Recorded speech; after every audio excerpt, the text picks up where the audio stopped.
do that. The war on terror, we got to be scared. They're always trying to do things to sell us that will go along with them. And once we learn not to cooperate with them, then we win the game. And that's the point. Don't cooperate with them. Don't go along with the program anymore. Stop it. Join forces. You and I should run for president and vice president and take over this country and bring freedom back to this country.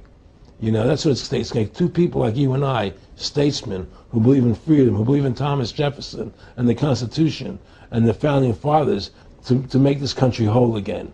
Because right now it's in the grip of the evil ones, And the only way to stop that is for good men to stand up.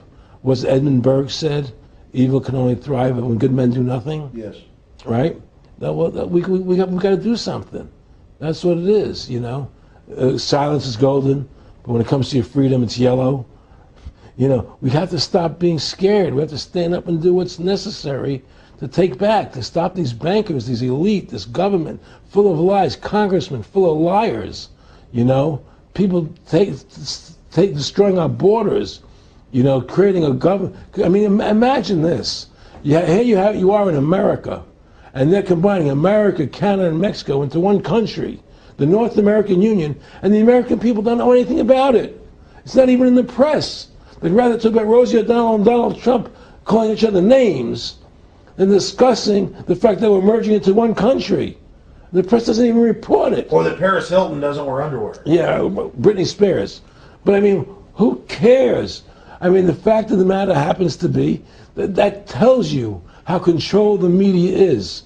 Here you are combining America, Canada, and Mexico into one country, and you don't see it in the press. Unless maybe it's Lou Dobbs. You don't see it in the press. You just don't see it. It should be the top story everywhere. Everywhere, and not a word about it, really. Why? That tells you, there's the evidence that it's controlled. They don't want the American people to know what's going on. That's why they don't protect our borders. That's why we're losing our Constitution, the very document that secures our freedoms. Well, I think if you analyze the situation, and if you realize that since the Federal Reserve has come into being in 1913, illegally, without a constitutional amendment, by bribing a few senators during Christmas vacation, they turned over the most important power that the American government has, the creation and issuance of money, to a private bank. Through that private bank issuing money, they have destroyed this country. They have destroyed the purchasing power of the money in this country. They've created social programs that are destroying this country. Now, they've taken over our government, both Republicans and Democrats. There's no difference anymore between the two parties. They control both parties. It doesn't matter to them which one wins, because who's ever running for president will be someone they anoint, okay? Whether it's Hillary Clinton or John McCain running for president next year, they're going to be people that are going to do what they want them to do. And the fact of the matter happens to be that you can't win an election unless you have enough money to win. They make sure who gets the money, okay? So through these bankers attempting to taking over America, knowing that America was the freest nation in the world, it was necessary for them to take over America, take away our gun rights of freedom to bear arms, and create a country where we become slaves. Because once they take over America, the rest of the world becomes a lot easier for them. And so, by creating 9/11, an event to terrify the American people that were being attacked by terrorists, you create a world where there's an enemy that can never be pinpointed. You can never win the battle. It's a 100-year war. It's a never-ending war on terrorism, right? So you're always fighting this war. And through the war on terrorism, which is the 9/11, which is the first lie, then you create the war on terrorism, which is the next lie. Then you create the war in Iraq for weapons of mass destruction, which is the next lie. And it's one lie to the next lie to the next lie. Now it's going to be Iran, the next lie, sending more troops and a surge into Iraq. It's just one thing leading to the other, and it's always it's always in the point of taking over more countries, more dominance. Making sure the American dollar, making sure the G8 stays in control of everything. And what they want to do and is to control the American people, control the people of the world, put RFID chips in everybody, so everybody's a slave to these central banks. Did you ever talk to Nick Rockefeller after he told you all this and then 9/11 took place? No. No. No. But he did. I told you. He told me that you're going to see men running around caves looking for Osama bin Laden. You're going to see men looking for, these guys, and they're going to be, They told you it was all going to be bull. It's a phony. The whole thing is a fake. It's a fraud. Was he laughing, or was he just coldly saying this? No, it was more laughing, cynical, laughing. It's more like, how stupid everybody is. How stupid everybody. We can do whatever we want to do. Well, it is ridiculous. It's like with al-Zakari. They claim they killed him like 14 times. And then they never said, well, we didn't kill him last time, but we killed him this time. They never even, now they're like practicing being ridiculous. Well, what about bin Laden being in the American hospital, getting kidney help? Yeah. Right? In the American hospital, right?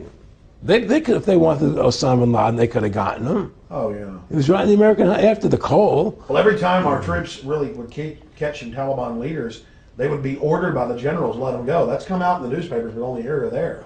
And they kept going, and then Pat Tillman was complaining about it, and then he got shot. I've talked to his brother. Oh, you did? And then he got shot, and it was a big hero charging Al-Qaeda. No Al-Qaeda, somebody shot him in the back. Look, we're dealing with complete evil. We're dealing with complete evil. And until the American people wake up and say, we don't want this evil in our country anymore, and we want to come back to a country of decency and goodness and integrity and honor, we're going down that road. And that's what it's going to take. It's going to take people to stand up and say, we don't want to live in this kind of a world anymore. I believe we should pull all our troops out of Iraq. I believe we should leave other countries alone. Let other countries live their lives the way they choose to. Stop trying to spread democracy around the world, which is the worst form of government there is anyway.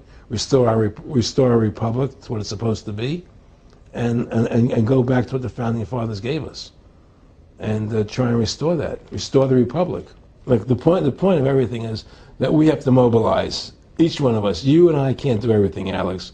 You and I may be leaders. We may be out there, and people listen to us, what we have to say, and follow us. But the truth of the matter happens to be, it takes all Americans to stand together, to stand tall, to mobilize and say, we're not going to take this anymore. I'm mad as hell. I'm not going to take it anymore. We're going to stand up and fight the battle. And you and I can't do this alone. We're just leaders of the thing. But other people have to join in with us and stand side by side, shoulder to shoulder, and say, I'm not going to take it anymore. That's what it's going to take to win this effort, and to stop cooperating with the government and with all their rules and regulations, and to wake everybody up, to hand out DVDs of my movie, to hand out DVDs of your movie, to educate everybody to what's going on. Well, freedom and liberty is what people really want. And it's time to stop the duplicity of the government from lying to us. You see, many people know the truth of what's happening in this country. They know the truth, like the numbers you gave about 9/11, but they're afraid to stand up. People have to find their courage and stand up and say, I'm not going to take this anymore. I know the truth, and it's like they create a situation where if you tell the truth, you're considered a lunatic. In other words, if someone goes on a TV show and says 9/11's an inside job, oh, you're an idiot, you're crazy. They call you names. You can't be afraid of that.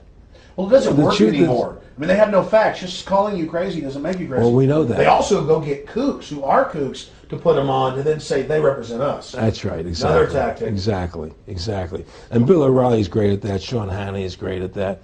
They just put people on who they can dominate, But why do you think guys like that, they're not stupid? I've talked to people that know them. They know the truth. Why do you think they decide to join the evil? That has to be in their hearts. I had the opportunity to do that, and then in my heart I couldn't do it.